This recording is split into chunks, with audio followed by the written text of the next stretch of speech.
உங்க மேல குற்றம் சொல்றவங்க நிறைய நேரத்தில் எப்படி சொல்லுவாங்க, நீங்க அழிஞ்சு போகணுன்றதுக்காக சொல்றாங்க, உங்களை கெடுக்கணுங்கிறதுக்காக சொல்றாங்க இந்த உலகத்துல. ஆனா கர்த்தர் என்ன கெடுக்கணும்னு நம்ம சொல்றதே கிடையாது. என்ன நல்லாக்கணுங்கிறதுக்காக தான் என்ற பாவம் இருக்கிறது வெளிப்படுத்தினார். பாவத்தை உணர்த்துகிற பரிசுத்த ஆவியானவர் சும்மா என் மேல புகார் சொல்றது வந்து பிசாசானவன். நீ லாய்க்கு இல்லை, நீ தகுதி இல்லை, நீ மோசம் அப்படின்னு சொல்லி ஆளை கெடுக்கிற வேலை பிசாசுடைய வேலை. அதே ஆவியானவர் வந்து சொல்றார், உங்களுக்கு 1000 பிரச்சனை இருக்கு, இது தவறு அது தவறுன்றார். எதுக்காக? என்னை சிறப்பானவனாக மாற்றுவதற்காக.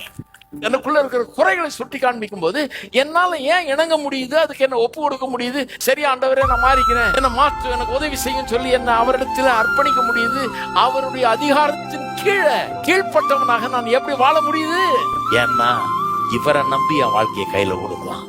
இவரை நம்பி என்ன அவர் கையில கொடுத்தனா என்ன நசிக்கிற மாட்டாரு, என்ன பொசிக்கிற மாட்டாரு, என்ன பாழாக்கிட மாட்டாரு.